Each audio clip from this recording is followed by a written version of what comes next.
Hayop ka, Darwin, Judalena. Ang bababoy niyong dalawa sa mismo pang pamamahay natin, sa mismong higaan at kwarto natin, ginagawa ninyong dalawa? Oh my goodness, anong ginagawa niyo? Kukunin ko yung anak ko. Kailangan ko siyang kunin, ayaw ko siyang lumaki na nakikita niya yung mga kahayupan mong ginagawa niyo. Kasama po natin ngayon sa studio si Marivic Tulfo. Baka magpinsan pa tayo. Na isa pong OFW na pauwi siya nang wala sa oras dito sa Pilipinas dahil nagsumbong daw ang kanyang 7 taong gulang na anak na magkatabi matulog ang kanyang mister at ang kanilang yaya.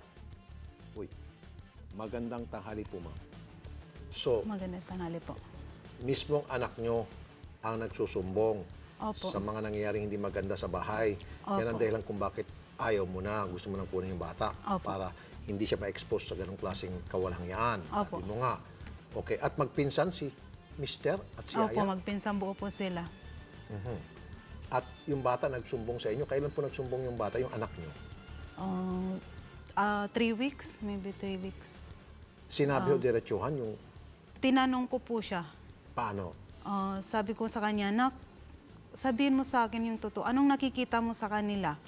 Sabi niya, "Mami, sa kwarto po ninyo sila natutulog, tapos sinasarado po yung pinto nila. Tapos sa kwarto po ako sa kabila natutulog. Kasama yung kapatid ng..." Pero bakit mo na itanong sa inyong anak, yun nga, na Kasi anong po ginagawa ng dalawa? Bago po tanongin yung anak ko, marami na pong nagsasabi sa akin tungkol sa relasyon ng dalawa na to. Mga kapatid niya, mga anak niya sa una, sinabi sa akin, pero hindi ko muna pinaniwalaan. Pinaniwalaan ko na yung mismong anak ko nagsabi. Kasi Okay. alam niya. So yung anak niya Tsaka na hindi mismo siya nagsabi. magsisinungaling. Okay. Nakumpranta niyo na ho ba si Mister tungkol dyan o yung si Yaya? Hindi pa po kasi ayaw ko pong kumprontahin muna sila. Gusto ko munang huliin sila sa akto. Okay. Ma'am, para maging patas tayo, madali ho kasi magbintang din. Pero mahirap din patunayan. Although meron po talagang anak kayo na nagsasabing natutulog sa loob ng kwarto si Mister at saka si Yaya. Baka naman si Mister sa kama, si Yaya sa sahig. Hindi naman kaya. Hindi po. Sabi mo nakalak yung kwarto. Opo. Okay. Well, para maging patas po at bigyang linaw ang reklamo, bukod sa kukunin na ni ma'am yung kanyang anak, kakausapin ni si Yaya. Ang pangalan po ni Yaya ay si Miss Janice Masipiña. Miss Janice, magandang tanghali po. Ma'am. Ma'am Janice. Po. Ma'am, andito na po si Ma'am Marivic. Okay. Ang purpose na pagpunta niya rito, dalawa po eh. Una, kunin po yung kanyang anak, yung 7 years old. And then pangalawa, kayo raw po at si mister niya, kayo po ay yaya ng kanyang anak. Magkarelasyon daw at pinsan niyo si mister? Ano masasabi niyo? Pinsan niyo po kami. Magpinsan buo kayo? Tama. At kayo po may relasyon ni mister niya? May relasyon kayong dalawa? Wala po. Sabi mo, Magpinsan po kami. Aha.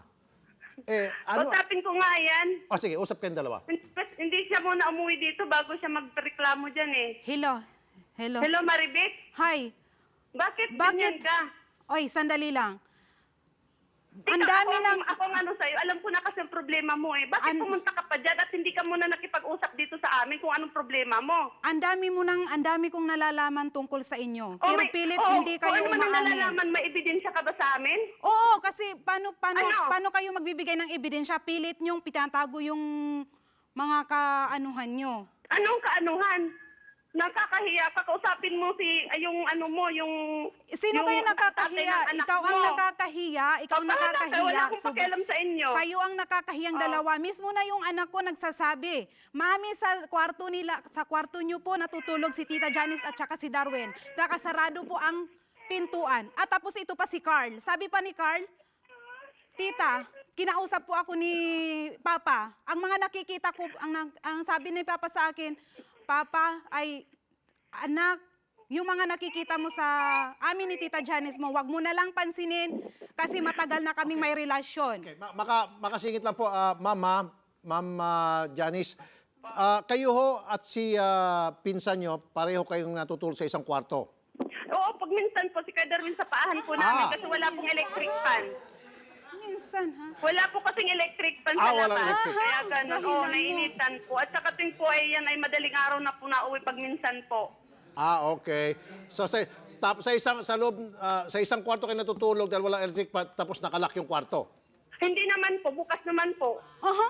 Bukas, magsisinungaling. Gawa-gawa na lang po Pinapagsinungaling niyo po yung anak ko, kayong dalawa ni alam mo, Darwin. Maribek. Hoy, alam mo rin. Maribek. Hindi ako ang dapat mong tanungin. Si Kuya Darwin, kung anong sasabihin niya Pero, sa iyo, hindi ako. ma'am, makisingit ulit. Ma'am, makisingit ulit. Ang electric pump po, ang halaga niyan ay 300 pesos lang. Ba't hindi lang po bumili ng isa pang electric pump para sa inyo?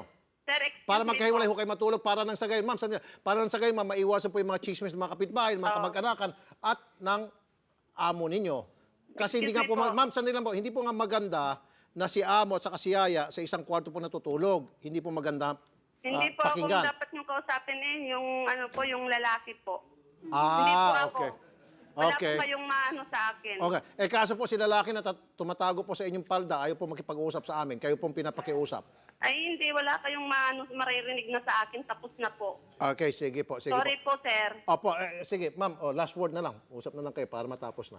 Hindi ko nakakausapin yan. Silang dalawa mag-usap ng asawa niyan. Sinasabi niyang asawa niya. Ay, asawa mo na yun. Nagsasama kayo sa sarili naming pamamahay. Halimbawa man, ano man ang hinahabol mo sa akin? Wala akong hahabulin Oh. sa'yo. Sabi Anong mo nga, mga 'di ba? gusto mong- Ipaglalaban ano mo siya. sabihin? Sabi mo 'di ba? Ipaglalaban mo siya. Ipaglaban mo siya. Wala akong pakialam. Magsama wala kayo. kayo. Anong problema mo? Problema ko. Ako pa ngayon Kausapin mo may ang asawa problema. mo, hindi ako. Anong tinatanong mo sa akin? Wala kang malalaman sa akin, ha? Ay, no. So, Okay? confirm. Wala kang malalaman sa akin. Yung, At least- yung kabit mo yung kausapin mo. Okay? Okay. Kabit pa ngayon Okay. Talaga naman Okay. Well, okay, sige, tapusin po natin. So ma'am, yung pong bata, 7 years old, andyan po ngayon kasi pupuntahan po namin, kasama po yung ating PNP Women's and Children's Desk, Wala po DSWD dito Sundoy. nasa school po, sir. Nasa school. Hindi, pero anyway, kukunin na po namin yung bata para kapag nakuha na po yung bata, sabi po ni Mrs. dito, okay na po magsama kayo ni Mr. kung whatever, di ba? Yun naman yung ano niya, panakot niya yung bata. Kayo nga nananakot Kunin mo Panakot yung, mo lang yung pag kinuha bata. mo yung anak ko. Hoy, Maribek! Hoy, For your Maribek! information Hoy, na Janice! Wala kang karapatan Janice! Hoy, Hoy, Janice! Janice! Yung anuin mo, ha? Ba't ako yung mo? Ha? Ba't ako yung hinaaway mo? Hindi Okay kita ka? inaaway. Mag-isip ka. Umamin lang kayo. Tapos. Sige. Oh, tapos na pala eh. Anong problema mo? Tapos ano na. din ang problema mo? Okay. Bakit Ina, nag-ano ka? Okay. Kung Hindi. kukunin mo yung anak mo, Sige. wala akong pakialam sa inyo. Okay, Mag-usap kayo mag-asawa.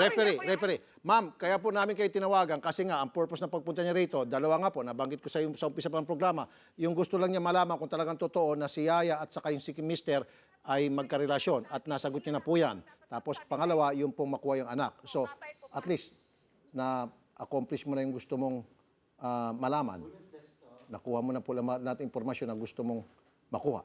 Tama? Okay? Sige po. Para aksyonan ang problema, makakausap natin si Linyang Telepon, si Inspector Raquel Escobedo ng Women's and Children's Desk ng Rodriguez Rizal. Magandang hapon po, Inspector. Hello sir, good afternoon po. Ma'am, kailangan po namin ng inyong tulong. Kasama po ang DSWD at of course barangay. Pupunta po tayo sa isang bahay, sa bahay ng ni Mrs. na kung saan nandun po yung kanyang anak, 7 years old. Gusto niya na pong kunin kasi nga po hindi ho maganda ang nangyari sa pamamahay na yon. Ayaw niya po ma-expose yung bata sa ganong klaseng sistema na masagwa. Apo. Kaya pinupull out na niya po. Pakitulungan lang po. Okay, ma'am? Sige sir, papuntay niyo na lang po dito sa Rodriguez Police Station. Dapat po dala niya yung birth certificate ng mga bata. Okay. Sige po, gagawin niya po yan. Salamat po, Yes, Madam alam po Inspector. namin. Yes sir, thank you po. Thank you po. Andiyan pa ba si, si ma'am? Si Maribek? Andiyan pa? Binaba na. Okay. So ma'am, after this program, tuloy ho tayo sa PNP, MSWD, barangay, sama-sama po para maging maayos yung turnover. Makukuha niyo na po yung anak niyo. Wala pong birth certificate sa akin Nasa bahay. Saan po? Sa bahay. Madali po natin magawa ng paraan yan. Sige, mamaya ho pag-usapan natin yan. Okay? Sige. Ang importante, ma'am, talagang anak niyo yun. Opo. So, satisfied ka na. So, tungkol doon sa si Mr. at saka si Yaya, satisfied ka na doon sa manalig mo. Opo. Okay ka na raw? Opo. Okay. Napatawa ka na kanina. Bago sa airing, sobrang galit mo at nininervyos ka. Ngayon, relax ka na. Confirm na. Confirm.